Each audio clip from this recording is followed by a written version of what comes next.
Hello players, Namaste. Today we will be analyzing a game I played against a 1900 rated player on chess.com.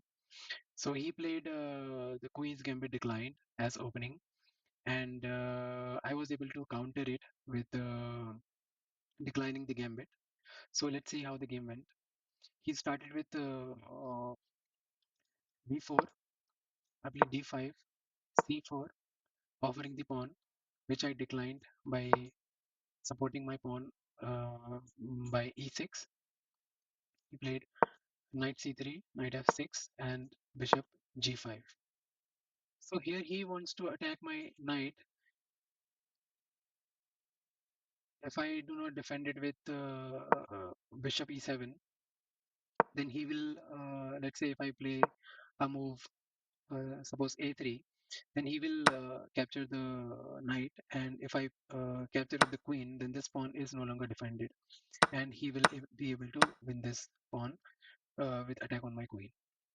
So I have to defend this knight with bishop e7, which I played in the game. He continued with knight f3, and I castled. If you look at this position, I have already castled on the king side, whereas he is yet to move this e pawn and this light square bishop. Then only will he be able to castle. So he proceeds with playing e3 with the idea of bringing out the bishop and castling. I play c5 because I want to attack the center as long as his king is still in the center. So he plays rook c1, knight bd7, bishop e2, and a6. Now, if he castles, I can play capture this pawn on c4.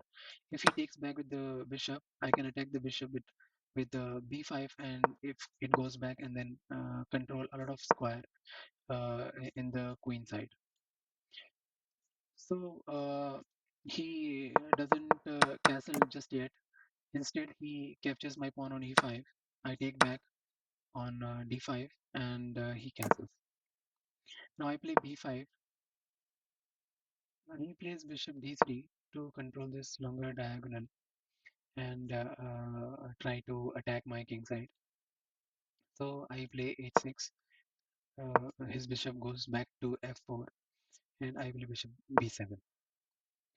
He brings out the his rook to e1. I play rook c8, a3, and rook e1.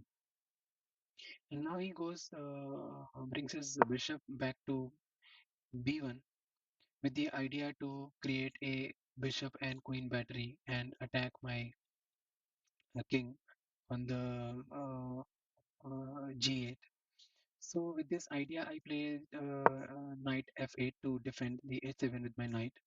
So defending with this knight d2 to f8 to defend the h7 is a very standard way of defending, and this knight can easily come into the game via e6 or g6 when needed. So at this moment, I was feeling very safe in terms of safety of my king. He plays his bishop to g3 and knight e4. Knight takes e4, pawn takes e4, and knight d2 to attack the pawn on e4. Now this pawn is attacked by the knight and the bishop, and it's only defended by the right square bishop. So I remove my bishop so that it is defended by the rook, and I'm also attacking this pawn on d4.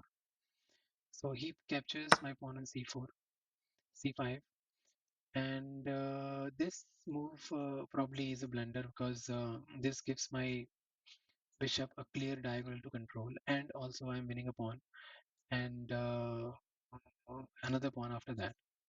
So I captured the pawn on b2. He plays rook c2, captures on a3, and knight b3. Now I attack the rook with my knight, with my bishop, and he goes rook f1. Now I can exchange queens, and I'm up a pawn in this position. So that will be better for me. But instead, I go for even ambitious. idea with attacking this knight on b3, and if the knight moves, which he played knight d4, I can attack this rook, which has no way of defending itself because the both the squares are covered by my bishops. So here the rook captures on c4, pawn captures c4, and bishop d3. Now bishop captures on c5, bishop captures on c5, and rook captures on c5. Replaces queen a4, and I attacking the a6 pawn.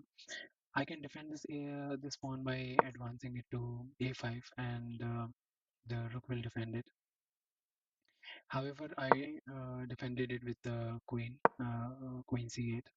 He plays rook c1, and I advance the pawn to c3. Now, if I do not advance the pawn, and this c4 square is a white square, the my opponent can blockade the pawn and attack it with the bishop. So to avoid this, I advance the pawn. For example, if I play something else, then we can blockade it.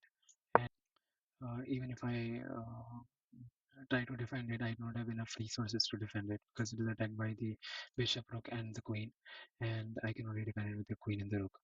So this will be a loss of the pawn. So instead, I advance the pawn to c3, and he plays h3, making a room for his king in case there is a backhand check. So at this point, I played rook d1, rook d8, which is a mistake because this pawn is undefended and he captures the pawn. Since I was not making, since I made this blunder, I was thinking it is better to trade in an end game. So I played knight to e6, and instead of capturing it, he played knight f5 with the idea to fork the queen and the king. So I played rook c7, queen c7 to attack the h2 square and also defend against this check. In doing so, I'm not defending my pawn on h6 and the queen captures it. I advance my pawn to c2 with the idea of playing a back rank checkmate, and he defended with the rook with queen c. He defended it with queen a4. And now if I mm, play the same move, rook d1, rook takes d1, pawn takes d1, and the queen takes d1, and rook c1. This will win the queen, but I did not see it in the game. So I did not see this in the game, and I attacked the queen and the bishop with the rook, and he plays knight h7. Here I can capture the knight. He will capture the queen, and I can play this line where I will be ending up a queen, and I will easily win this game. But I did not capture the knight. Instead, I just moved the king to h8, and he there was nothing for him to do, and he captured the pawn on c2, and uh, followed by rook d1 checkmate. So that is the game that I played in Queen's Gambit Declined, and there are plenty of ways to defend against Queen's Gambit Declined. Some people accept it, and this is the most played opening. And if you want me to make such more videos, let me know in the comments. And thank you for watching.